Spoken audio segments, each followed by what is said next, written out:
नमस्कार, मैं मुमताज अब्दुल निल्लड़क और आप देख रहे हैं टीवी द्वापरा, जहां हम आपको लेकर चलेंगे दुनिया के सबसे बड़े आध्यात्मिक आयोजन महाकुंभ मेले की ओर। क्या आप भी इस अद्भुत मेले का हिस्सा बनने की योजना बना रहे हैं? अगर हाँ, तो रुकिए, ये वीडियो आपके लिए है।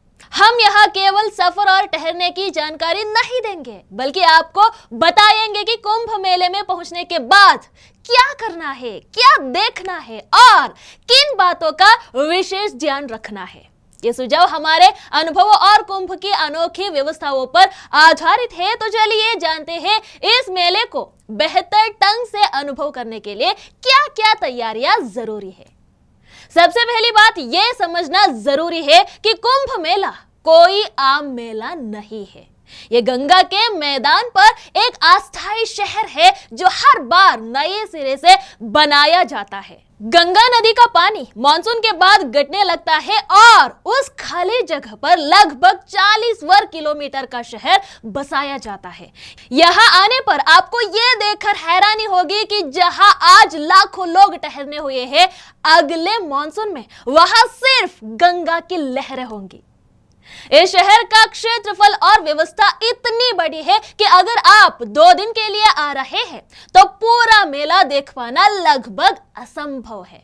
400 किलोमीटर के अस्थायी सड़कें और गंगा पर बने लोहे के पुल कुंभ नगरी को एक अनोखा स्वरूप देते हैं। अगर आप बिना किसी योजना के पहुंचते हैं तो संभव है कि आप मेला का सही आनंद ना उठा पाए। सबसे महत्वपूर्ण बात, यहाँ किसी भी प्रकार के वाहन का प्रवेश नहीं होता। आपको हर जगह पैदल ही जाना होगा। कुंभ नगरी को कई सेक्टरों में बांटा गया है। इस बार 25 सेक्टर बनाए गए हैं और गंगा पर 30 अस्थायी पुल तैयार किए गए हैं। हर पुल और सेक्टर का नंबर तय है। अगर आप एक सेक्टर से दूसरे सेक्टर जाना चाहते हैं तो सही पुल का इस्तेमाल करना जरूरी है। ध्यान दें, एक ही पुल से आना जाना मुमकिन नहीं है।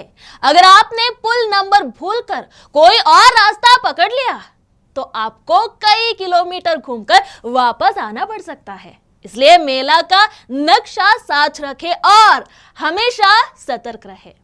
कुंभ मेले में साधुओं के अखाड़े और उनके अनूठे रीति रिवाज मेले की खास पहचान है।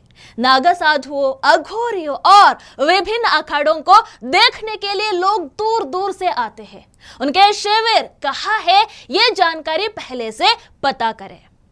ध्यान रखें कि साधुओं के प्रति सम्मान बनाए रखें और उनके कार्यक्रमों में बिना अनुमति विघ्न ना डालें, वरना विघ्न डालने पर क्या होगा उसके वायरल वीडियो आप सभी ने देखे ही होंगे। इसके अलावा मेले में हर जगह भजन, कथा और धार्मिक अनुष्ठान चलते रहते हैं जो आपकी यात्रा को और भी खास बनाएंगे। अगर आप कुंभ मेले में आ रहे हैं तो ठंड का ध्यान रखना बेहद जरूरी है। जनवरी और फरवरी के महीने में प्रयागराज का तापमान 5 डिग्री तक पहुंच सकता है। गंगा की ठंडी हवाएं इसे और भी कड़ाके की सर्दी में बदल देती है। गर्म कपड़े, दस्ताने, टोपी और जूते जरूर साथ रखें। इसके अलावा यहाँ हर दिन 15-20 किलोमीटर तक पैदल चलने के लिए तैयार रहे। इसलिए शारीरिक रूप से तैयार रहना बहुत जरूरी है। खाने पीने की व्यवस्था कुंभ मेले में सबसे शानदार होती है।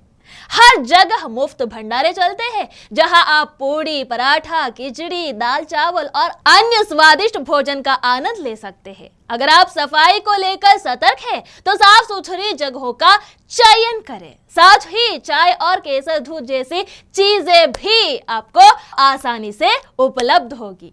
अगर आप शाही स्नान के दिन जा रहे हैं तो करोड़ों लोगों की भीड़ के लिए मानसिक रूप से तैयार रहे। संगम पर केवल साधुओं को स्नान का विशेष अधिकार होता है, इसलिए जहां भी जगह मिले वही स्नान करें। इस दिन कीमती सामान लेकर जाने से बचे क्योंकि भीड़ में सुरक्षा बनाए रखना मुश्किल हो सकता है। इस बार कुंभ मेले में सुरक्षा के कड़े इंतजाम किए गए हैं। जगह जगह पुलिसकर्मी तैनात रहेंगे और खोए हुए लोगों के लिए विशेष केंद्र बनाए गए हैं। इसके अलावा वाईफाई और मोबाइल नेटवर्क की अच्छी व्यवस्था की गई है। सरकार ने एक खास मोबाइल ऐप महाकुंभ मेला 2025 लॉन्च किया है, जिसमें मेले से जुड़ी सभी जानकारी उपलब्ध है। इसे जरूर डाउनलोड करें।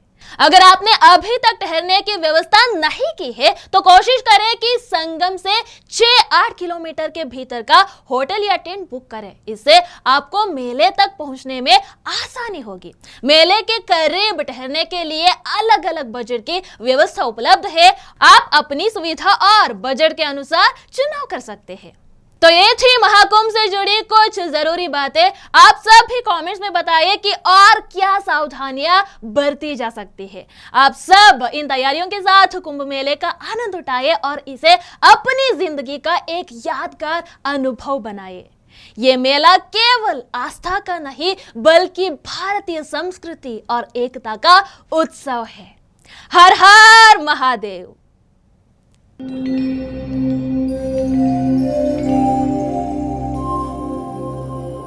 टीवी द्वापरा संभवामि युगे युगे।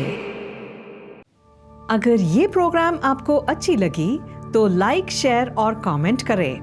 टीवी द्वापरा के प्रोग्राम्स को हमेशा देखने के लिए सब्सक्राइब करें, बेल आइकॉन दबाएं।